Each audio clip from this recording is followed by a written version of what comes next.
Astaghfirullah. Assalamualaikum warahmatullahi wabarakatuh.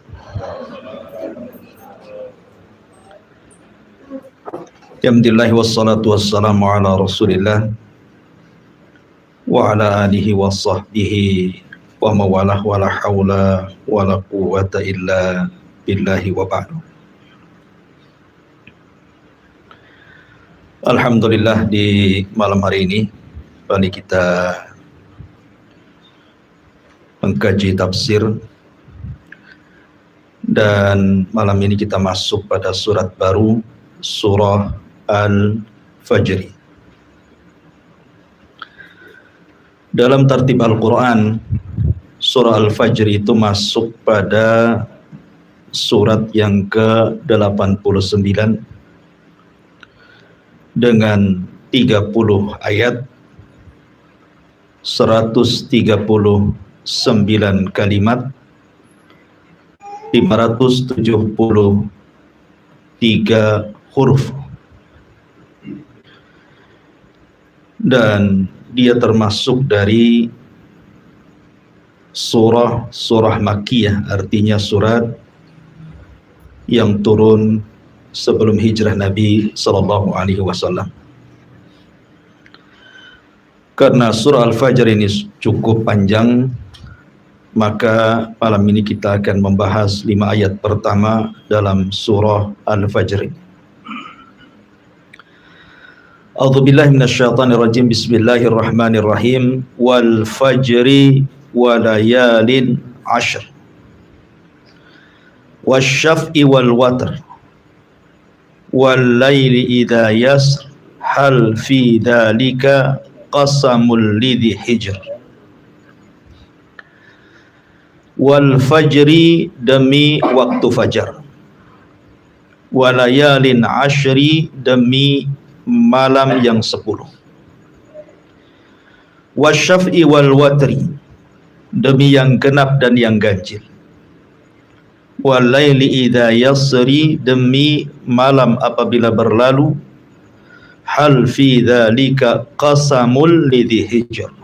Apakah pada yang demikian itu terdapat sumpah yang dapat dicerna orang-orang yang berakal. Ma'asyiral muslimin yang dimuliakan Allah Subhanahu wa taala. Di dalam ayat ini Allah Subhanahu wa taala bersumpah dengan waktu fajar. Sekali lagi saya ulang-ulang, kaidah sumpah dalam Al-Qur'an, apabila Allah Subhanahu wa taala bersumpah dengan makhluk, berarti makhluk itu punya keistimewaan di hadapan Allah. Dan paling banyak dalam Al-Qur'an itu Allah bersumpah dengan waktu. Karena waktu inilah yang akan ditanya. Nabi SAW bersabda, la tazulu qadama abdin hatta yus'al an arba'. Tidak akan bergeser kaki anak Adam sampai ditanya 4 perkara. Semua bicara waktu. Pertama, an umrihi fima abna, tentang umurnya, kemana dia habiskan. Yang kedua, wa an syababihi fima abla, tentang masa mudanya, kemana dia lampiaskan. Ketiga, an ilmihi fima amilafi, tentang ilmunya, sudahkah ia amalkan. Dan mencari ilmu butuh waktu, mengamalkannya juga butuh waktu. Wa an malihi min aina iktasabahu wa fima anfaqahu, tentang hartanya dari mana dan kemana dia belanjakan. Mencari harta juga butuh waktu. Artinya bahwa waktu ini akan ditanya. Makanya dalam Al-Quran paling banyak Allah bersumpah dengan waktu. Wadduha, demi waktu duha. Wal asri, demi waktu asar. Di sini wal fajri, demi waktu fajar. Ma'asyiral muslimin yang dimuliakan Allah Azza wa Jalla, mungkin saya akan sedikit panjang lebar bicara tentang waktu fajar, karena banyak rahasia di waktu fajar ini, walaupun sebagiannya sering saya jelaskan. Kenapa Allah Subhanahu wa taala sampai bersumpah dengan waktu fajar. Setiap umat itu punya permulaan hari, dan permulaan hari bagi umat Islam itu waktu fajarnya. Disinilah Allah Subhanahu wa ta'ala pertama kali menurunkan wahyu kepada Rasul di Gua Hira. Kapan? Di waktu fajar. Artinya di waktu inilah Al-Quran pertama kali turun ke dada Rasul. Di waktu ini pula Jibril turun menemui Rasul. Dan di waktu ini pula permulaan kebenaran muncul di tengah-tengah kegelapan jahiliyah. Makanya waktu fajar, waktu yang luar biasa. Di waktu fajar ini pula sejarah bermula masuk Islamnya kalangan jin. Ketika Allah Subhanahu wa ta'ala berfirman, wa id sarafna ilaika nafaran minal jinni yastami'unal qur'ana. Ingatlah ketika kami palingkan kepadamu wahai Muhammad sekelompok dari kalangan jin yang mendengar Al-Quran. Dan dalam surah Jin, Qul uhiya ilayya annahu istama'a nafarun minal jinni faqalu inna sami'na qur'anan ajaba. Dan telah diwahyukan kepadaku bahwa sekelompok jin itu mereka mendengar Al-Quran dan mereka mengatakan dengan Al-Quran itu amanna bih, kami beriman. Artinya sejarah kaum jin yang beriman kepada Nabi SAW dan Islam itu dimulai waktu fajar. Karena 7 jin nasibin yang dari Yaman itu, yang diutus oleh iblis untuk mencari rahasia kenapa jin tidak bisa naik ke langit. Karena ketika itu difungsikan bintang-bintang untuk melempar syaitan. Rupanya jin yang diutus iblis ini nyasar ke kebun kurma. Dalam riwayat ke pasar Ukat. Lah ketika itu Nabi SAW sedang salat fajar. Maka mereka mendengar Al-Quran dan beriman. Jadi waktu fajar awal permulaan bangsa jin beriman, dan dengan sebab itulah kemudian Islam menyebar di kalangan jin. Ya. Ma'asyiral muslimin yang dimuliakan Allah Subhanahu wa ta'ala. Dan waktu fajar juga Allah Subhanahu wa ta'ala di sini bersumpah dengan kata-kata wal fajri, demi waktu fajar. Waktu fajar adalah satu di antara sekian tanda kebesaran Allah yang Allah Subhanahu wa ta'ala firmankan, Qul ara'aitum in ja'alallahu alaikumul laila sarmadan ila yaumil qiyamah. Bagaimana pendapat kalian kalau seandainya Allah Subhanahu wa ta'ala jadikan malam itu sepanjang masa sampai kiamat, tidak terbit-terbit fajar? Allah katakan, ailahun ma'allah, apakah di sana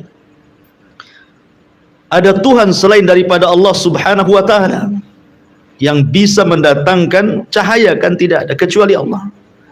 Jadi waktu terbitnya fajar itu artinya permulaan waktu siang, dan itu tanda kuasa Allah Subhanahu wa ta'ala yang bisa merubah malam menjadi siang. Ini kuasa Allah Subhanahu wa ta'ala. Kemudian juga waktu fajar ini juga adalah permulaan ibadah manusia, di mana bagi orang-orang yang berpuasa, setat dia puasa ketika terbit fajar. Sudah tidak boleh makan, tidak boleh minum, menahan hal-hal yang dilarang bagi orang yang berpuasa. Kemudian juga setat awal salat fajar yang banyak keistimewaan, nanti saya akan jelaskan. Ma'asyiral muslimin yang dimuliakan Allah Subhanahu wa ta'ala, tentu yang dimaksud fajar di sini, karena fajar kan ada dua ya, ada fajar kadzib, ada fajar shadiq. Fajar kadzib itu maksudnya fajar dusta, cahayanya masih ada di langit, belum sampai ke bumi. Tapi kalau fajar shadiq, cahayanya sudah sampai di bumi, menerangi atap-atap, jalan-jalan, gang dan yang sebagainya. Itulah yang kita maksud fajar yang kedua, fajar shadiq. atau lebih dikenal dengan waktu subuh. Ya. Kita tahu bahwa waktu subuh itu adalah waktul harakah, waktu bergeraknya manusia. Makanya ketika Allah Subhanahu wa taala menyebut kalimat walaili id adbar, kemudian was-subhi idza asfar. Ya. Perhatikan kalimat id di sini. Walaili id adbar. Kalimat id dan waktu malam ketika adbar berlalu. Id menggunakan sukun. Tapi ketika Allah Subhanahu wa taala menyebut kalimat subuh, was-subhi idza, menggunakan harakat di sini, fathah. Idza asfar, ketika mulai terang. Kenapa Allah Subhanahu wa taala mensukun kalimat id ketika bicara malam dan membuat harakat idza ketika bicara siang, bicara subuh, permulaan siang? Karena memang malam itu adalah tempat sukun. Apa sih arti sukun itu? Sukun itu artinya tenang. Malam itu tempat tenang, tempat tidak boleh orang bergerak, karena malam itu banyak bahaya yang mengancam. Makanya kita disuruh beristirahat di rumah. Makanya Allah Subhanahu wa taala mengatakan min syarri ghasiqin idza waqab. Kita disuruh berlindung dari malam apabila sudah mulai gelap. Karena kejahatan di malam hari itu banyak sekali. Makanya kita disuruh untuk diam di rumah supaya jangan terkena dengan kejahatan itu. Karena malam itu tempat sukun. Sukun itu artinya tempat tenang, istirahat, gitu ya. Tetapi ketika Allah bicara tentang subuh, tidak menggunakan sukun, tetapi menggunakan harakat. Idza asfar, dan harakat itu artinya bergerak. Ya. Karena permulaan bergeraknya manusia itu di waktu subuh. Begitulah Allah Subhanahu wa taala jadikan siang untuk bergerak dan Allah jadikan malam untuk sukun tenang. Allah katakan wa ja'alna an-nahara ma'asha wa ja'alna al-laila libasa wa ja'alna an-nahara ma'asha, dan kami jadikan malam itu untuk pakaian selimut bagi kalian, sebagaimana Allah jadikan siang itu untuk mencari maisha. Makanya Allah juga membuat suasana dibedakan. Kalau suasana malam itu cenderung dingin, ya kan, cenderung dingin karena tidak ada matahari, sehingga cocok untuk istirahat. Ya. Tapi kalau siang Allah buat matahari sehingga panas, sehingga cocok untuk bergerak. Dan permulaan pergerakan manusia itu di waktu subuh. Makanya para ulama mengatakan selambat-lambatnya seorang muslim bangun itu di azan pertama. Karena azan subuh 2 kali. Ya, azan subuh itu 2 kali kan. Azan pertama itu untuk membangunkan sholat subuh, dan azan kedua itu untuk sholat subuh. Selambat-lambatnya seorang mukmin itu bangun di azan pertama. Ya, jangan sampai bangun di azan kedua. Karena Nabi SAW di azan pertama menghentikan para qiyamul lail dan mengatakan beristirahatlah kalian dan bangunlah bagi orang-orang yang tidur, kata Rasul. Ya, Rasul memerintahkan orang yang qiyamul lail stop di azan pertama, disuruh istirahat karena lelah dia sudah beribadah. Tetapi bagi orang-orang yang tertidur disuruh bangun. Ya, makanya azan pertama itu sudah bangun seorang mukmin untuk persiapan sholat subuh, gitu maksudnya. Ma'asyiral muslimin yang dimuliakan Allah Azza wa Jalla, dalam hadis Bukhari riwayat Abdullah ibn Abbas radhiyallahu anhuma, Nabi SAW mengatakan nusirtu bis saba wa uhlikatil adu bid-dabur. Kata Nabi SAW, aku ditolong dengan angin subuh dan kaum Ad dihancurkan dengan dabur angin sore. Di sini menunjukkan bahwa terkadang angin itu ada angin yang membawa rahmat, ada angin yang membawa adab. Kapan angin itu membawa rahmat? Ketika di waktu subuh. Itu angin membawa rahmat yang disebut dengan angin sobah. Syurul muslimin yang dimuliakan Allah Subhanahu wa taala. Lah, waktu subuh ini sampai-sampai Nabi SAW kenapa apabila menyerang sebuah kaum, dalam sebuah hadis yang dikeluarkan Imam Bukhari, Nabi SAW itu tidak pernah menyerang musuh di waktu siang, tidak pernah menyerang musuh di waktu sore, tidak pun menyerang musuh di waktu malam. Nabi kalau menyerang musuh itu menunggu waktu subuh, ya, menunggu waktu subuh.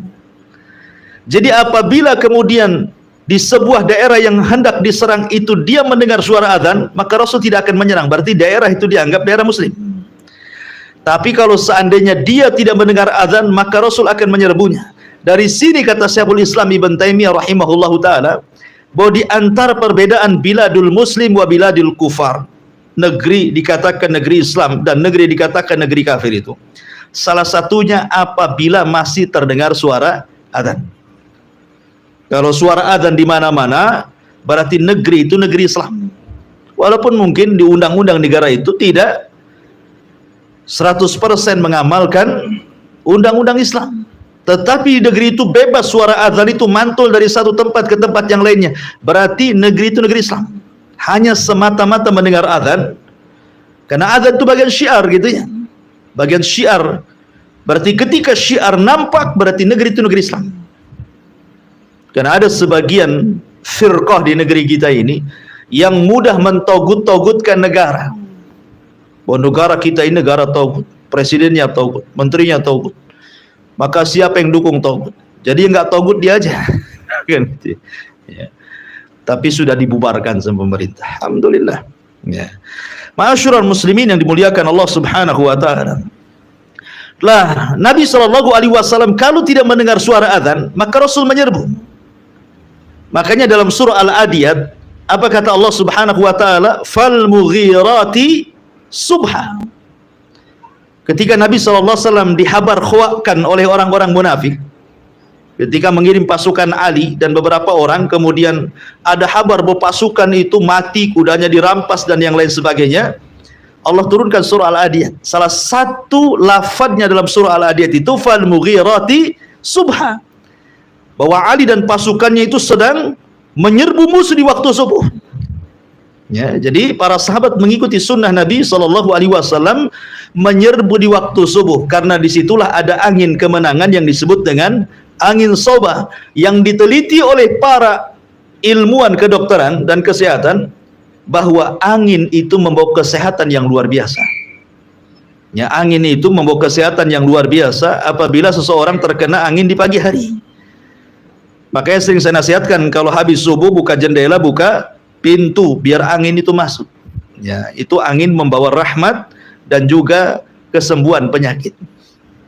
Ma'asyiral muslimin yang dimuliakan Allah Azza wa Jalla. Aisyah radhiyallahu anha pernah mengatakan, laqad kana an-nabiy sallallahu alaihi wasallam yusallil fajr fatashhadu ma'ahu nisa'un minal mu'minati mutalaffi'atin bimurutihin thumma yarji'na ila buyutihin ma ya'rifuhunna ahadun minal ghalas.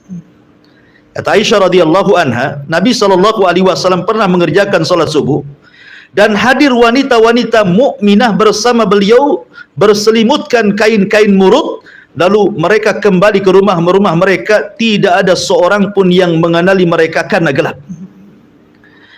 Kalau kita melihat hadis-hadis Rasul tentang solat berjamaahnya wanita di zaman Rasul, sahabiah-sahabiah itu, Anda tidak akan dapat di riwayat mereka solat jamaah di waktu zuhur, di waktu asar, di waktu maghrib, di waktu isya, kecuali subuh.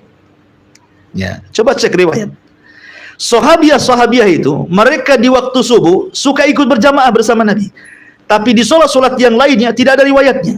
Bukan berarti kemudian wanita tidak boleh solat berjamaah di masjid, di solat duhur, asar, maghrib bisa, boleh, tidak ada masalah.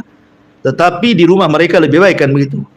Tetapi khusus solat fajar ada riwayatnya. Wanita-wanita itu keluar rumah untuk solat fajar. Kenapa? Sekali lagi, karena mencari berkah waktu pagi, karena Nabi SAW bersabda, Allahumma barik li ummati fi bukuriha. Ya Allah, berkahi umatku di waktu paginya. Ya Allah, berkahi umatku di waktu paginya. Makanya mereka keluar mencari berkah sepanjang perjalanan dari rumah itu ke masjid. Ya, makanya rugi kalau seandainya orang-orang yang tidak keluar ke masjid dalam melaksanakan sholat fajar. Itu waktu berkah. Ada angin soba di situ. Kemudian di sini juga ada faedah bahwa lihat bagaimana wanita-wanita ini keluar, mereka mengenakan dan menutup jilbab-jilbab mereka. Padahal gelap. Gelap saja mereka pakai jilbab, artinya menutup aurat, apalagi terang gitu ya.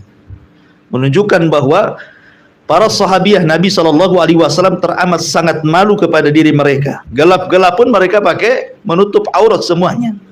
Apalagi tidak gelap gitu ya.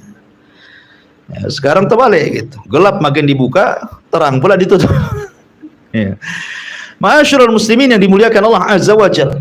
Ini secara umum keutamaan waktu fajar. Ya. Kemudian juga waktu fajar ini kalau kita melihat sejarah, Fir'aun itu dihancurkan di waktu fajar. Di tanggal 10 Muharram di waktu fajar, Fir'aun itu ditenggelamkan. Tenggelamkan oleh Allah Subhanahu wa taala, disaksikan oleh Musa dan Bani Israel. Makanya ketika Musa melihat Fir'aun ditenggelamkan di waktu fajar, dia berpuasa sebagai bentuk syukurnya. Makanya ketika Rasul kemudian hijrah dari Mekah ke Madinah, melihat orang-orang Yahudi sedang berpuasa di tanggal 1 Muharram, di tanggal 10 Muharram itu, kata Rasul, "Ini puasa apa kalian?" Maka orang-orang Yahudi mengatakan, kami berpuasa dalam rangka menghormati Nabi kami Musa karena diselamatkan dari kejaran Fir'aun yang ditenggelamkan kapan? Di waktu fajar di tanggal 10 Muharram. Makanya Musa berpuasa, kami pun berpuasa. Maka Rasul mengatakan, nahnu atau ana ahaqqu bi Musa, saya lebih berhak menghormati Musa dibandingkan kalian. Maka Rasul pun kemudian berpuasa tanggal 10 Muharram dan memerintahkan sahabatnya untuk berpuasa, dan inilah puasa wajib pertama dalam Islam sebelum ada puasa Ramadan, tanggal 10 Muharram, ya kan? Ma'asyiral muslimin yang dimuliakan Allah Azza wa Jalla, adapun keutamaan yang luar biasa salat fajar itu. Orang yang bangun di waktu fajar, maka dia hakikatnya telah keluar dari ejekan dan olokan syaitan.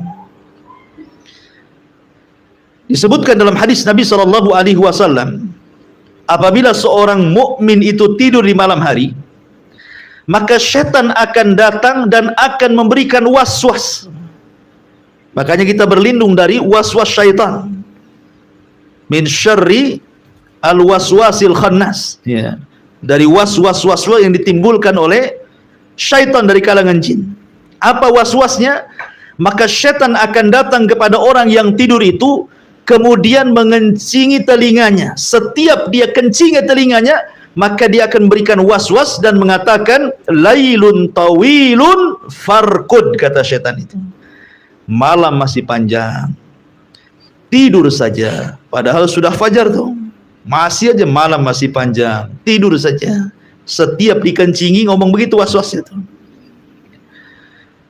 Lah para ulama sudah saya katakan bahwa apa makna setan mengencingi orang itu? Yang pertama artinya setan sedang mengejek orang itu. Coba bayangkan dikencingi, apa enggak diejek itu? Kita saja diludahi, sakit hati kan itu, apalagi sampai dikencingi itu muka kita. Setan hari-hari mengencingi telinga kita, ini ejekan setan kepada kita. Makna yang kedua artinya setan hendak menyumpat telinga orang tersebut sehingga dia tuli dari kebenaran. Apapun nasihat kepada dia ditolaknya. Makanya orang yang jarang sholat fajar, maka keras hatinya dan sulit mendapatkan nasihat. Karena sudah tuli itu, sudah dikencingi hari-hari oleh setan, sehingga peka telinganya, nggak mau nerima kebaikan. Makna yang ketiga, hakikat artinya setan betul-betul mengencingi telinganya. Maka orang yang bangun di waktu fajar, pertama dia berzikir setelah bangun, maka hilang satu ikatan, ya. Kemudian dia pun berwudu, maka hilang dua ikatan. Kemudian dia pun salat fajar maka hilang 3 ikatan. Dalam hadis Nabi SAW mengatakan, selain setan mengencingi orang yang tidur, setan pun mengikat tengkuk setiap orang yang tidur. Lah tengkuk inilah ketika diikat, sengaja diikat supaya susah bangun, supaya lewat subuh gitu, maksudnya diikat tengkuknya itu. Terkadang dimimpikan oleh setan supaya orang ini tidak bangun. Makanya ketika dia terbangun hilang 1 ikatan, ketika dia berwudu hilang 2 ikatan, ketika dia sholat hilang 3 ikatan. Kata Nabi SAW, maka orang ini akan menjadi tayyibun nafsi nasyatan, maka dia akan semangat hidupnya, tahu jalan hidupnya, dan hatinya akan bersih, tidak ada kedengkian. Tetapi kalau dia tidak bangun, maka sebaliknya kata Nabi SAW, wa illa khabithun nafsi kaslan, dia menjadi pemalas dan juga hatinya dikotori dengan hasad dan kedengkian. Bahkan sebagian para ulama mengatakan khabithun nafsi artinya akan banyak masalah-masalah yang menimpa tanpa tahu apa sebabnya. Jadi orang yang tidak pernah sholat subuh itu akan banyak masalah itu, ya. Ma'asyiral muslimin yang dimuliakan Allah Azza wa Jalla. Adapun tentang khususnya sendiri, ya, bahwa waktu fajar itu ada solat fajar. Solat fajar ini juga banyak keistimewaan, luar biasa. Di mana Allah Subhanahu wa taala akan berikan cahaya di wajahnya. Tidak mesti harus hitam jidatnya, tidak. Ya, tetap Allah Subhanahu wa taala berikan cahaya bukan hanya di dunia saja, tapi juga di akhirat. Kan Nabi SAW mengatakan, basyaril masyaina fi dzulumatil laili bin nuri tama yaumal qiyamah. Kabar gembirakan kepada orang-orang yang berjalan di malam hari, maksudnya untuk melaksanakan fajar, bahwa dia akan mendapatkan cahaya yang sempurna pada hari kiamat. Dan itu yang kita inginkan. Karena ketika orang itu meniti titian Shiratal Mustaqim, yang paling dihajatkan itu cahaya. Ya, itulah yang paling dihajatkan ketika meniti Shiratal Mustaqim. Orang yang sholat fajar, dia akan diberikan cahaya sempurna, sehingga dia bisa menyeberangi titian dengan sempurna. Kemudian juga tidak ada pahala yang dilipat gandakan dalam solat kecuali solat fajar dan asar. Itu dilipat gandakan tuh pahalanya, fajar dan juga asar. Kenapa demikian? Karena malaikat-malaikat yang mencatat kebaikan di malam hari dan malaikat-malaikat yang mencatat kebaikan di siang hari itu perjumpaannya itu di solat fajar. Jumpanya itu di solat fajar. Jadi solat malaikat malam naik, malaikat siang turun. Lah itu jumpanya ketika manusia sedang solat fajar. Makanya Nabi SAW mengatakan ketika Allah Subhanahu wa taala bertanya kepada para malaikat yang mencatat kebaikan di malam dan siang itu, ma taraktum ibadi, sedang apa kau tinggalkan hamba-hambaku? Maka kemudian malaikat-malaikat siang dan malam mengatakan, atainahum wa hum yusallun wa taraknahum wa hum yusallun. Kami datang mereka sedang solat, kami tinggalkan mereka sedang solat. Artinya solat fajar dicatat oleh malaikat malam plus dicatat oleh malaikat siang, didobelkan pahalanya. Apalagi kemudian di antara sebab orang itu mudah masuk surga adalah orang yang menjaga solat fajar. Kata Rasulullah SAW, man hafadha ala baradaini dakhalal jannah. Siapa yang menjaga 2 solat maka dijamin masuk surga. Maksudnya kata para ulama, baradaini di sini salatul fajri wa salatul asri. Salat fajar dan salat asar. Ya, jadi salat fajar salah satunya adalah penjamin orang masuk surga. Bahkan lebih daripada itu, kata Nabi SAW, man shallal fajri fi jama'atin thumma qa'ada yadhkurullaha hatta tatlu asy-syamsu thumma shalla rak'ataini kanat ka ajri hajjatin wa umratin tamman. Barang siapa yang sholat fajar berjamaah, tentu di masjid, kemudian dia setelah itu berduduk mengingat Allah Subhanahu wa taala sampai terbit matahari, kemudian dia sholat 2 rakaat syuruk, apa pahalanya? Seperti haji dan umrah secara sempurna. Dan itu tidak didapati dalam sholat-sholat yang lainnya. Mendapatkan ibadah haji dan umroh loh, tanpa harus pergi ke Mekah sana, itu kan luar biasa. Hanya duduk setelah sholat fajar sampai terbit matahari, itu pahalanya sudah luar biasa. Bahkan lebih daripada itu, orang yang sholat fajar maka dia akan mendapatkan perlindungan sampai waktu sore hari. Fi dhimmatillah. Kata Nabi SAW, man shalla subha fahuwa fi dhimmatillah. Barang siapa yang sholat subuh, bahkan satu hari itu dia mendapatkan jaminan perlindungan Allah. Artinya kalau dia sholat subuh, betul-betul sholat subuh, berarti tidak perlu takut dalam siang itu. Tidak perlu takut dari orang yang hasad apabila hasad. Tidak perlu orang takut apabila orang sedang menyihir apabila dia menyihir. Tidak perlu orang takut apabila orang sedang dengki, sedang menzalimi, dan begitu seterusnya, karena orang ini mendapatkan naungan dan perlindungan Allah. Kalau dia betul-betul melaksanakan sholat subuh. Ini jaminan loh dari Nabi SAW, man shalla subha fahuwa fi dhimmatillah. Barang siapa yang sholat subuh, berarti satu hari itu dia dalam lindungan Allah Subhanahu wa ta'ala.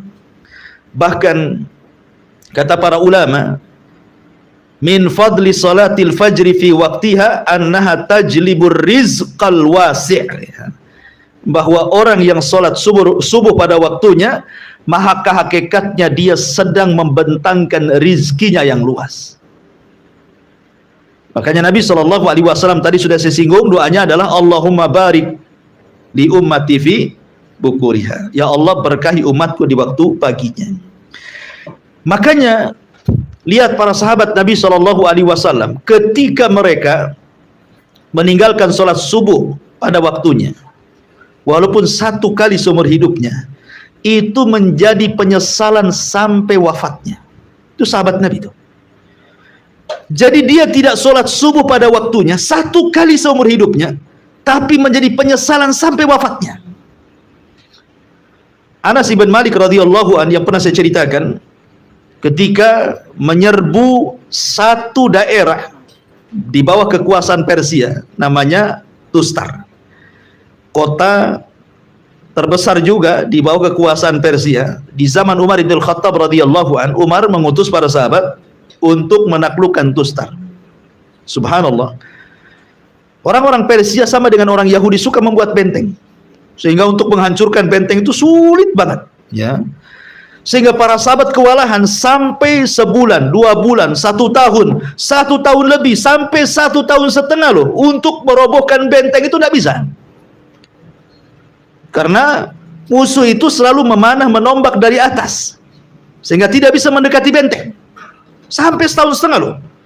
Bayangkan pengepungan yang cukup lama itu bisa membuat kekalahan loh, karena namanya orang ngepung itu perlu biaya, perlu makan, perlu istirahat, dan begitu seterusnya kan gitu. Tapi Allah Subhanahu wa ta'ala takdirkan benteng itu roboh di waktu fajar. Subhanallah. Benteng itu roboh di waktu fajar. Karena waktu fajar itu waktu lengahnya manusia, lagi ngantuk-ngantuknya kan itu.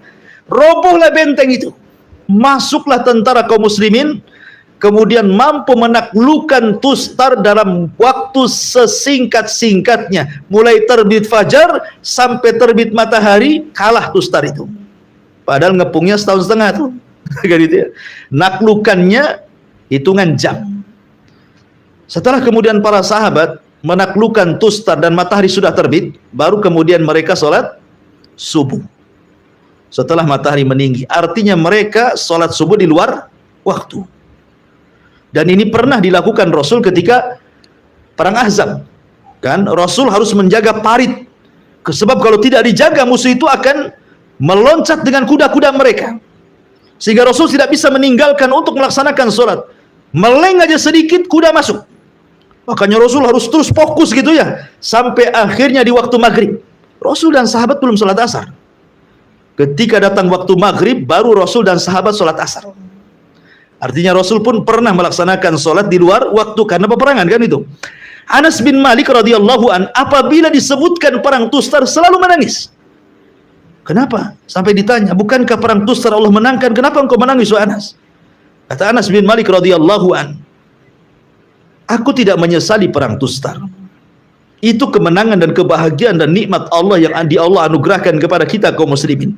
Tapi aku menangis apabila disebutkan perang Tustar, karena ketika itu aku tidak sholat subuh pada waktunya, melainkan setelah terbit matahari.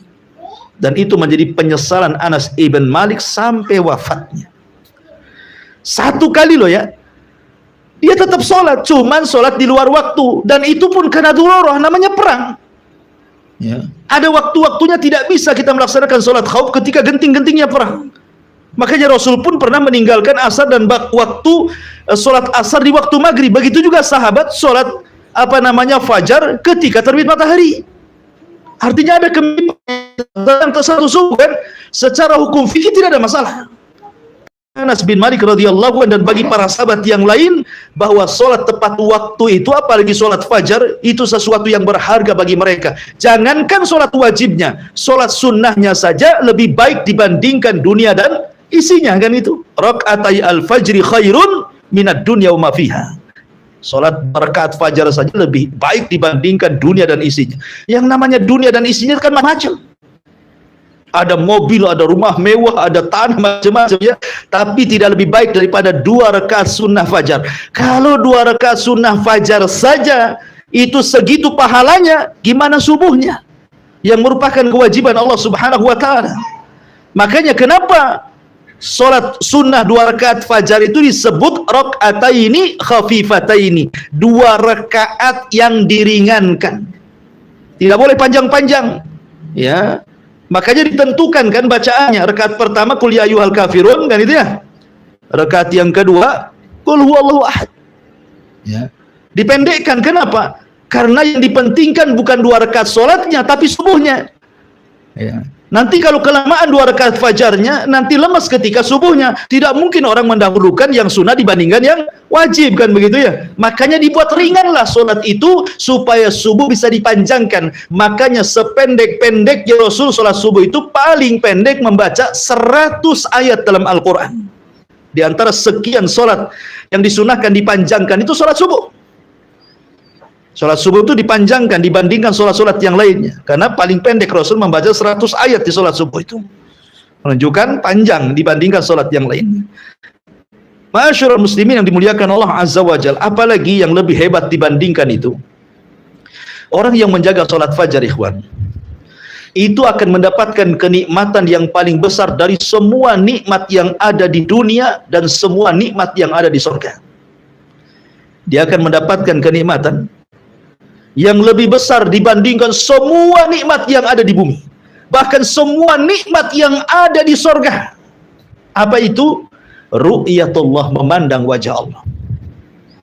Ketika Nabi SAW berkumpul bersama para sahabatnya, kemudian melihat bulan purnama, apa kata Rasulullah? Kata Nabi SAW, innakum satarawna rabbakum kama tarawna hadzal qamar la tudamuna fi ru'yatihi fa istata'tum alla taghlibu ala salati qabla tulu'i syamsi wa qabla ghurubiha faf'alu, kata Rasulullah. Kalian akan melihat Rabb kalian sambil melihat bulan, kata Rasul. Kalian akan melihat Rabb kalian seperti kalian melihat bulan itu, tidak berdesak-desakan. Ya kan, kalau lihat bulan kan enggak berdesak-desakan kan, karena tinggal nengok aja ke atas nampak bulan kan itu. Rasul ingin menyamakan cara melihat, bukan Allah seperti bulan, bukan, cara melihat. Ya. Kemudian kata Nabi SAW, kalau kalian ingin, ya, alla taghlibu ala salati qabla tulu'il fajri wa qabla ghurubihi faf'alu. Kalau kalian ingin melihat Allah Azza wa Jalla, ya, maka jangan pernah terkalahkan untuk melaksanakan salat sebelum terbit matahari, maksudnya subuh, dan sebelum terbenam matahari waktu, artinya salat asar. Bahwa orang yang menjaga 2 salat ini sebab terbesar kita mendapatkan kenikmatan yang jauh lebih nikmat dibandingkan surga itu sendiri, apalagi nikmat dunia berupa ru'yatullah azza wa jalla, melihat dan memandang wajah Allah Subhanahu wa taala. Ma'asyiral muslimin yang dimuliakan Allah Subhanahu wa taala. Kemudian juga waktu fajar ini salah satunya adalah salatul fajri taqi min adzabillahi wa ghadabi wa iqabi.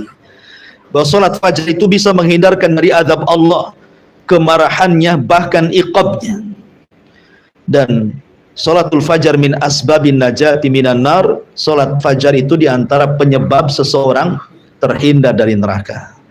Tentu ada beberapa perkara yang membantu kita untuk bangun di waktu fajar. Secara global ada 5. Yang pertama, jangan lupa baca doa sebelum tidur. Karena itu hal yang bisa membangunkan kita di akhir malam. Kemudian yang kedua, jangan bermaksiat sebelum tidur. Karena maksiat itu yang membuat orang tidak bisa bangun di waktu subuh. Kemudian yang ketiga, berusaha untuk membayangkan keistimewaan sholat fajar. Yang sudah saya jelaskan, bahwa kalau bangun di sholat fajar itu waktu yang sangat istimewa. Orang kalau sudah tahu keutamaannya pasti ingin mengejarnya. Maka rasakan keutamaan sholat fajar supaya mudah bangun. Kemudian yang keempat, al-hirsu ala nafsi sifatil munafiqin ala nafsi. Berusaha, kalau saya tidak bangun subuh berarti ada sifat munafik dalam dada saya. Saya tidak hendak jadi munafik. Maka dia akan berusaha untuk bangun. Kemudian yang terakhir, tentu kita bisa minta tolong kepada, kalau yang sudah punya istri atau pasangan, atau kita bisa minta tolong pada handphone gitu ya, dibuat alarm gitu ya, supaya mudah bangun. Makanya di sini karena sedemikian rupa pahala ibadah di waktu fajar ini, dan waktu fajar sendiri adalah waktu yang sangat istimewa, makanya Allah Subhanahu wa taala bersumpah wal fajri, demi waktu fajar. Ini yang pertama. Kemudian Allah mengatakan walayalin ashri. Layalin ashri. Ada 4 penafsiran. Layalin ashri, malam yang 10 itu apa saja? Yang pertama, malam yang 10 itu artinya, menurut saya Imam Ibn Utsaimin rahimahullahu ta'ala, dan ini yang dikuatkan pendapatnya oleh beliau, maksudnya malam 10 di sini artinya 10 malam akhir Ramadan. Tanggal 20 Ramadan sampai selesai disebut Ashrul Awakhir, malam-malam akhir Ramadan, 10 awal Ramadan. Kenapa Allah Subhanahu wa taala jadikan sumpah? Karena di 10 malam akhir Ramadan terdapat malam terbaik dalam setahun yang disebut dengan Lailatul Qadar. Makanya dijadikan sumpah walayalin ashri. Ini satu pendapat. Pendapat yang kedua, maksudnya layalin ashri di sini artinya 10 awal bulan Dzulhijjah. Diitlakkan malam mencakup siang. Ya, jadi kalimat malam tidak mesti harus malam, bisa juga disebut siang, karena dalam bahasa Arab ini terkadang kalimat yang sama, contoh namanya baina likulli adzanaini salatun. Baina kulli adzanaini salatun. Di antara dua adzan itu ada salat. Maksudnya adzan yang pertama adzan yang kita ma'ruf, adzan yang kedua maksudnya kok qomat gitu ya. Jadi apabila disebut malam itu juga mencakup siang. Makanya ketika para ulama membahas ada enggak qobliyah Jumat, ada enggak hukum qobliyah Jumat, ya, menjadi khilaf para ulama. Ada yang mengatakan ada qobliyah Jumat, berdalil dengan setiap 2 adzan itu ada sholat di situ. Maksudnya adzan dan qomat. Mereka berdalil dengan dalil ini. Tetapi bukan qobliyah yang dimaksud para ulama. Jadi yang membolehkan qobliyah Jumat itu bukan artinya sholat rawatib, bukan. Bukan sholat rawatib kayak ba'diyah qobliyah, bukan. Maksudnya hadis di antara 2 adzan itu sholat, maksudnya sholat nafilah, sholat sunnah, gitu maksudnya ya. Jadi antum boleh sholat di antara 2 adzan, ya.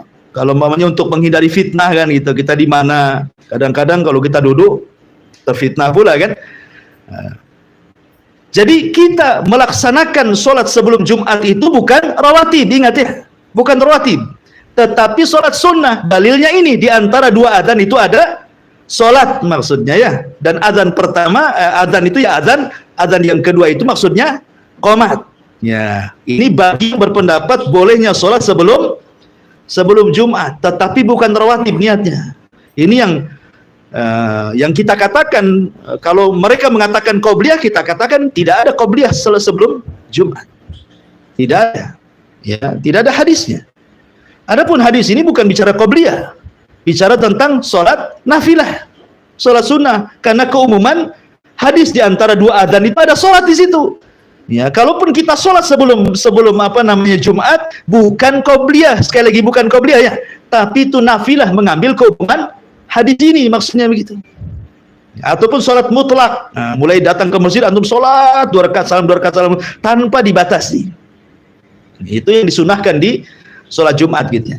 Bali bahwa Malam itu juga terkadang diitlakkan adanya siang. Makanya para ulama ada yang mentafsirkan bahwa 10 malam di sini artinya 10 awal bulan Dzulhijjah. Dan itulah siang terbaik dalam setahun. Kalau malam terbaik dalam setahun 10 akhir Ramadan, kalau siang terbaik dalam setahun 10 awal bulan Dzulhijjah. Karena di situ tergabung banyak amalan. Ada kurban, gitu ya. Ada haji di situ. Ya, kemudian amalan yang beramal di 10 awal bulan Dzulhijjah itu sebanding dengan orang yang mati syahid dalam hadisnya kan. Makanya itu adalah siang-siang terbaik dalam sejarah 10 awal bulan Dzulhijjah. Itu penafsiran yang kedua.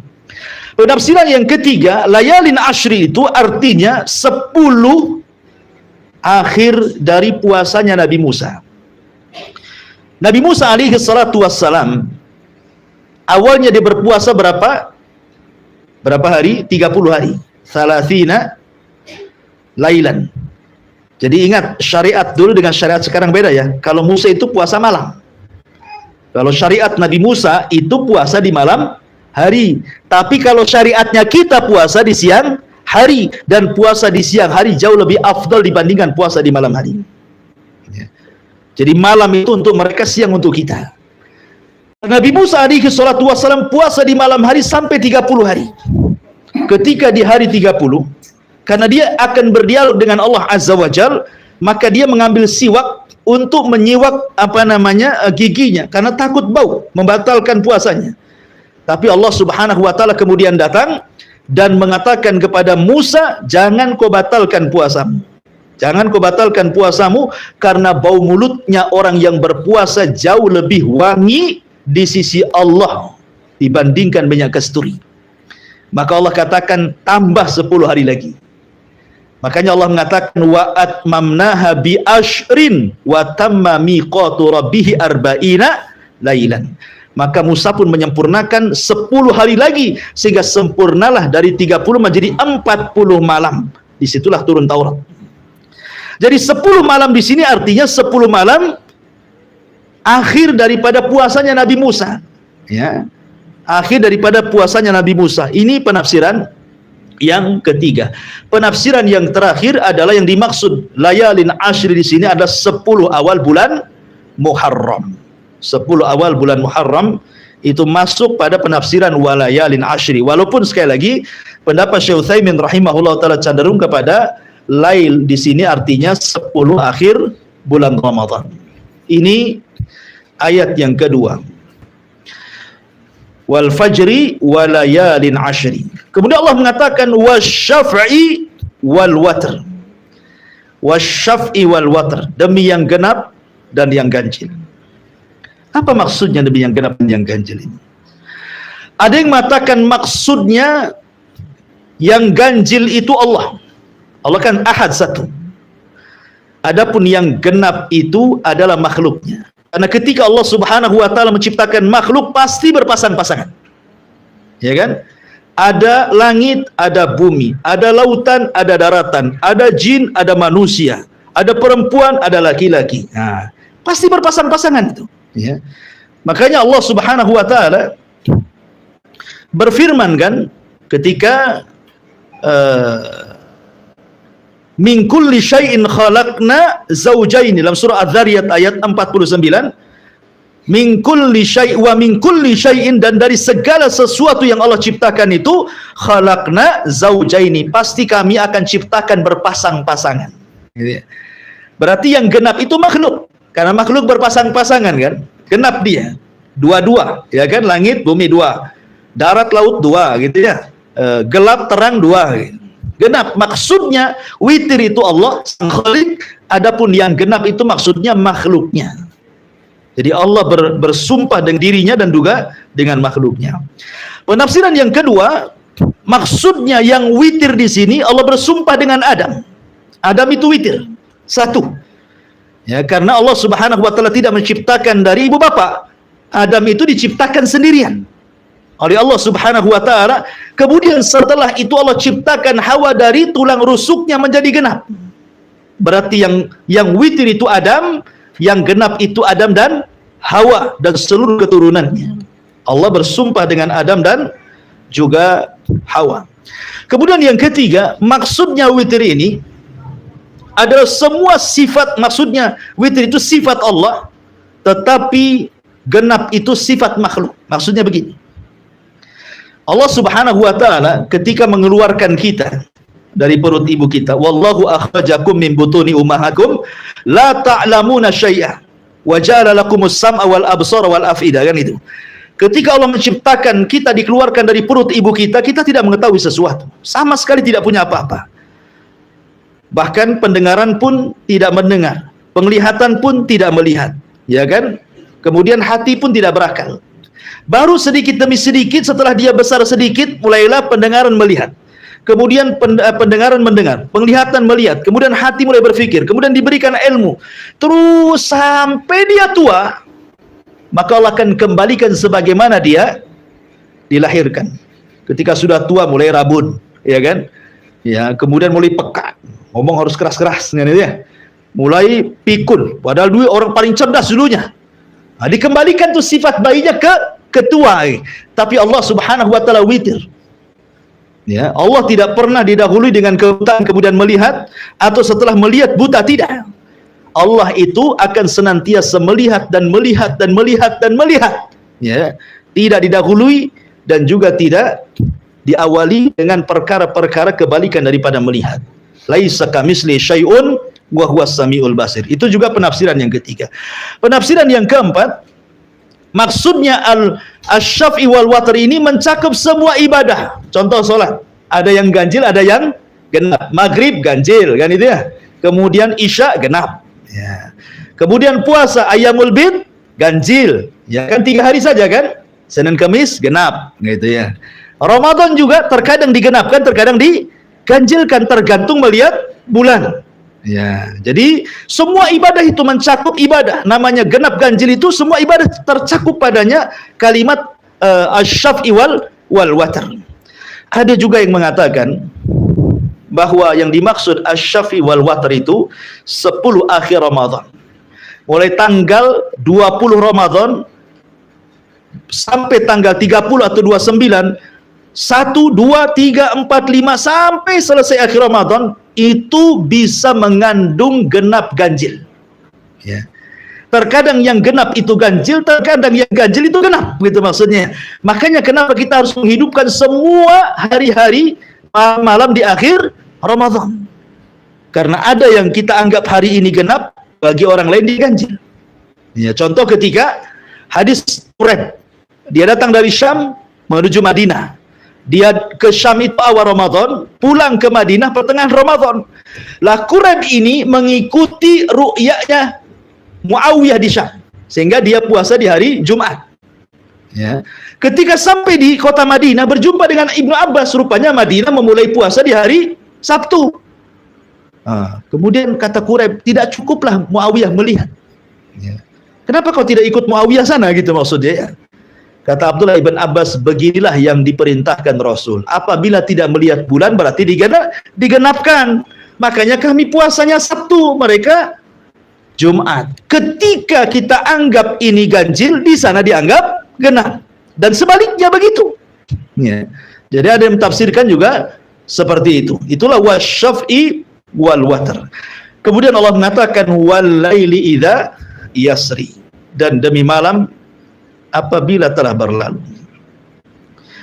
Maksudnya apabila malam itu masuk meninggalkan siang dan masuk waktu malam. Maksudnya di sini ada yang mentafsirkan bahwa kapan itu malam? Ada yang mengatakan malam itu dimulai dari waktu asar. Malam itu dimulai dari waktu asar. Ada juga yang berpendapat malam itu dimulai waktu maghrib. Adapun malam yang dimulai waktu asar, karena hadis Nabi SAW tentang ta'aqub al-malaikah, pergantian malaikat siang malam yang mencatat kebaikan, berjumpanya di waktu sholat asar. Ya, jadi malaikat malam yang akan mencatat amalan kebaikan kita di malam hari itu, mereka turun di waktu asar. Berarti asar itu waktu malam bagi ta'aqubatil malaikah. Ya, pergantian malaikat siang dan malam dimulai waktu asar. Disitulah waktu dicatatnya 2 pahala malaikat siang dan malam. Makanya sebagian ulama mengatakan malam itu dimulai waktu asar. Berarti kalau kita cerita tentang i'tikaf, berarti masuknya di waktu asar. Ketika kita bicara tentang Lailatul Qadar, berarti Lailatul Qadar itu dimulai di waktu asar. Gitu maksudnya. Bagi pendapat ini. Ya. Pendapat yang kedua, tidak, malam itu di waktu maghrib. Ketika terbenam matahari itulah malam. Ya, itulah malam gitu. Jadi ada dua pendapat tentang apa itu malam. Ya, malam itu maksudnya setelah maghrib, karena disitulah ada waktu sholat maghrib. Nanti terus ke malam lagi ada isya, ke malam lagi ada witir, ya setelah isya sampai sepertiga malam sampai subuh. Jadi banyak amalan di malam hari. Dan saya sudah jelaskan bahwa ibadah di malam hari lebih afdal dibandingkan ibadah di siang hari. Ya, makanya Allah jadikan sumpah malam itu dalam suratul Fajr. Kemudian yang paling utama tentu di malam hari adalah 10 akhir atau sepertiga akhir malamnya. Kan malam itu kan ada permulaan, ada pertengahan, ada akhir. Yang paling utama dari malam itu adalah akhir malam, sepertiga malam akhir. Disinilah rahasia rizki, rahasia berkah, rahasia umur, rahasia macam-macam di sini. Ya, ketika Allah turun ke langit dunia, kemudian mengatakan siapa yang minta ku kasih, siapa yang berdoa ku kabulkan, siapa yang minta ampun ku ampuni. Maka kalau orang bangun di sepertiga malam, mintalah sesuatu yang akan berlalu setelah terbit fajar sampai terbenam matahari kembali. Disitulah rahasianya. Ya, di sepertiga malam akhir. Dan yang terakhir Allah mengatakan di sini, hal fi dzalika qasamul lidzi hijr. Apakah pada yang demikian itu terdapat sumpah yang dapat diterima orang-orang yang berakal? Tentu orang yang berakal akan memanfaatkan hal-hal yang sudah saya jelaskan di sini. Ya, betapa banyak keutamaan waktu fajar, 10 malam, ya kan? Kemudian asy-syafi wal watar dan ibadah-ibadah di malam hari. Tentu kalau dia berakal akan mengambil pelajaran dari itu semuanya. Kecuali orang yang tidak berakal tentu tidak akan mengambil dari sumpah-sumpah Allah yang 4 ini. Wallahu alam, ini diantara surah Al-Fajr ayat 1 sampai 5. Insyaallah kita lanjutkan di minggu depan surat Al-Fajr lanjutannya. Baik, sebelum saya tutup, kalau ada yang mau bertanya silahkan.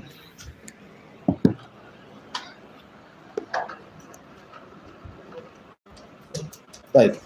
Mengenai azan dan fajar dan waktu azan di Bandung, karena saya dengar masjid yang melakukan azan 2 kali. Jadi azan pertama itu ada bacaan suatu kali lagi. Yang kedua ada. Ya, alhamdulillah. Tentang kalimat taswib, itu dalam bahasa fikih disebut taswib namanya ya. Taswib itu bacaan as-salatu khairun minan naum. Dan bacaan taswib itu diajarkan Rasul kepada seorang sahabat namanya Abi Mahdhurah, salah satu muadzin Rasul yang bertugas adzan di Masjidil Haram setelah Fathu Mekah. Ya. Terjadi khilaf para ulama tentang taswib ini diletakkan di mana. Apakah di adzan pertama ataukah di adzan kedua? Sekali lagi ini khilaf panjang sebenarnya. Tidak mungkin saya bentangkan ya karena juga perlu pembahasan. Memang ada sebagian para ulama mengatakan taswib itu di adzan pertama. Di adzan pertama maksudnya sebelum adzan subuh. Ya. Tapi ada juga yang mengatakan bahwa riwayatnya tidak kuat sehingga taswib itu dikembalikan kepada adzan subuh. Maksudnya ya ma'ruf adzan subuh as-salatu khairu minan naum. Ya, walaupun saya sendiri cenderung kepada pendapat adzan subuh as-salatu khairu minal. Tapi kalau seandainya ada di adzan pertama dia mengatakan as-salatu khairu minal, tidak ada masalah. Dan itu juga ada sebagian pendapat ulama seperti itu. Ini kalimat taswib namanya. Jadi ini perkaranya luas masalah fikih. Ya bagi Anda yang mengatakan as-salatu khairu minal di adzan pertama silahkan, karena juga ada ulamanya yang berpendapat seperti itu. Bagi yang sholat subuh juga silahkan. Dan saya cenderung kepada sholat subuh. Wallahu a'lam.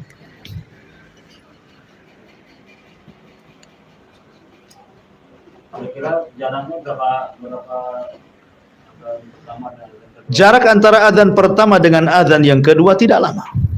Kata Nabi SAW, makanlah, minumlah sampai terdengar adzannya Abdullah ibn Umi Maktum. Ya, sampai Jadi selama Anda masih mendengar adzannya Abdullah ibn Maktum, masih dibolehkan makan minum sahur gitu maksudnya. Sampai terdengar adzan terbalik. Kalau masih mendengar adzan Bilal kan adzan pertama. Abdullah ibn Maktum itu adzan kedua, karena Abdullah ibn Maktum kan orang buta. Ya, dia tidak tahu fajar kan karena tidak melihat. Kecuali kalau Bilal menyuruh di adzan baru adzan. Makanya Abdullah ibn Maktum itulah dia adzan subuh kalau Bilal adzan pertama. Kata Rasul, selama engkau masih mendengar adzan Bilal, boleh makan, boleh minum. Ya, sampai kau mendengar adzannya Abdullah ibn Maktum, maka tahan, karena itu sudah adzan subuh. Dan dalam hadis Zaid, ketika Nabi SAW ditanya soal jarak antara sahur dia dengan azan subuh berapa? Seperti membaca 50 ayat Al-Quran. Ya, mungkin boleh juga ini jadikan standar bahwa dari adzan pertama dengan adzan kedua itu ya sekitar bacaan 50 ayat dalam Al-Quran. Tidak lama, jangan lama-lama. Jam subuh, jam 3 adzan pertama ya tidur lagi. Itu kan gunanya untuk membangunkan sholat subuh. Jadi mendekati waktu subuh. Ya, kalau jam 3 itu ya untuk sholat malam namanya. Nanti 3 kali pula azan. Gitu. Tetapi ini namanya sunnah mahjurah, ya, sunnah yang banyak ditinggalkan. Bahkan hampir-hampir kaum muslimin tidak kenal adzan pertama sebelum subuh. Bahkan kalau kita di sini mungkin sebagian kita aneh kalau ada orang yang azan pertama sebelum subuh ini. Jadi kiranya orang yang azan itu ngelindur, bangun tidur ngelindur langsung ambil mic, kan itu ya. Padahal yang ngelindur itu, yang ngomong ngelindur itu yang tidak paham bahwa itu diantara sunnah Nabi SAW. Taib ini di YouTube ada pertanyaan dari Habibi Sidoarjo. Masya Allah, orang Sidoarjo nonton. Assalamualaikum Ustaz, saya ingin bertanya bagaimana dengan waktu hujan? Ustaz, apakah bisa mengundang bala atau rahmat Ustaz? Dan apakah ada ciri-cirinya Ustaz? Ya bismillah, alhamdulillah. Hujan itu adalah rahmat, tetapi bisa menjadi bala. Sebagaimana ada seorang Arab Badui datang kepada Rasul sedang khutbah Jumat. Bayangkan Rasul sedang khutbah Jumat, namanya Badui. Tiba-tiba kemudian orang ini langsung ngomong, ya Rasulullah, ya desa kami hancur, paceklik, kepanjangan, tanah belah dan begitu seterusnya. Hewan kami kelaparan, kami pun kelaparan. Berdoalah kepada Allah untuk dihujani. Maka Nabi SAW langsung berdoa. Tiba-tiba turun hujan 1 minggu. Banjir gak karu-karuan. Tadi minta hujan jadi banjir hujannya. Karena gak berhenti-berhenti hujannya. Jadi banjir, bukannya bawa rahmat, bawa bala jadinya. Minggu depannya dia datang kepada Nabi SAW dan mendoakan, ya Rasulullah hujan kegedean, kata. Banjir desa kami itu. Tolonglah hentikan, berdoalah kepada Allah. Maka Rasul berdoa kepada Allah dan mengatakan, Allahumma hawalaina wala alaina. Allahumma alal akam wal ajda ila akhir hadis lah pokoknya. Lupa lafadznya. Ya Allah, pindahkan hujan itu bahasanya. Pindahkan ke bukit-bukit, pindahkan ke gunung-gunung, ke tempat-tempat yang banyak pohonnya. Ya. Jadi ada doanya untuk memindahkan bala supaya hujan itu tidak menjadi azab dan menjadi rahmat. Ada doanya. Seperti Nabi SAW berdoa seperti itu. Allahumma hawalaina wala alaina. Ya Allah, jangan sampai hujan ini menjadikan adab kepada kami, jadikan rahmat kepada. Ya Allah, pindahkan hujan ini ke bukit-bukit, ke gunung-gunung gitu ya. Jadi ada, ya tidak semua, banyak kita lihat, kita saksikan saja kalau di Jakarta itu di YouTube atau di TV itu kan sampai banjir masuk ke rumah sampai 1 pusar. Ya, masih untung kalau tingkat rumahnya, kalau nggak tingkat yang ngungsi lah dia. Yang terkadang bisa menjadi bala, terkadang juga menjadi rahmat. Ya, rahmat dari Allah Subhanahu wa taala. Tapi hujan itu walaupun dicela, ya tetap saja hujan. Dia makhluk Allah Azza wa Jalla. Nggak peduli dengan celaan kita. Ya. Maka jangan pernah mencela hujan. Tetapi berdoalah kepada Allah agar hujan ini dipindahkan ke tempat lain. Jangan dicela. Ya. Karena dia makhluk Allah. Allah yang memerintahkan, seperti matahari. Kan ada orang yang mencela matahari. Ketika tidak ada hujan, matahari masih dicela saja. Oh, panas katanya. Kapan hujan? Sekali hujan, kapan panas? Matahari dicela, tetap saja dia begitu. Karena matahari itu terbit ke atas dasar perintah Allah. Ya. Maka kita tidak boleh mencela hujan, mencela matahari, mencela itu semua sama dengan mencela yang menciptakannya Allah Subhanahu wa taala. Wallahu a'lam. Iya. Tadi Tadi terbilang kalau angin fajar itu angin sehat, Iya. angin sore angin tidak sehat. Nah, jadi kalau angin sore itu kalau dalam ilmu fisika itu musim tenggara dan musim selatan. Kalau memang setiap angin sore itu tidak sehat. Gitu. Tidak, maksudnya ada angin-angin yang membawa azab sekali-kali, ada yang membawa rahmat. Angin soba itu kan angin yang bertolak dari arah timur ke barat. Ya kan? Angin pagi itu angin yang bertolak dari timur ke barat. Itu disebut soba, angin soba namanya. Itu memang ada nasnya. Ya, Nabi SAW memanfaatkan angin ini untuk peperangan dan selalu dimenangkan dalam perangnya. Ya. Dan memang secara ilmu kesehatan memang pagi segar, sehat. Orang olahraga pagi memang segar. Makanya para sahabat di zaman Rasul memang mereka sambil jalan di rumah, pulang lagi sambil olahraga. Ya. Dan tidak diceritakan asar atau maghrib mereka keluarkan itu. Tapi apakah setiap angin sore itu ada? Tidak. Ya, tidak semua angin itu azab rahmat, tidak. Ya, tetapi kalau nasnya di angin pagi memang jelas, ya. Tapi kalau di angin sore ini kan Rasul menceritakan kaum Ad. Kaum Ad itu dihancurkan dengan angin dabur, angin sore ya. Apakah setiap angin sore itu penyakit? Tidak juga kan gitu ya. Kadang-kadang bawa rahmat, kadang-kadang bawa azab. Ya, tergantung kehendak Allah Subhanahu wa taala. Wallahu a'lam. Baik, saya kira cukup. Subhanakallah bihamdika asyhadu an la ilaha illa anta astaghfiruka wa atubu ilaik. Allahu ta'ala. Assalamualaikum warahmatullahi wabarakatuh.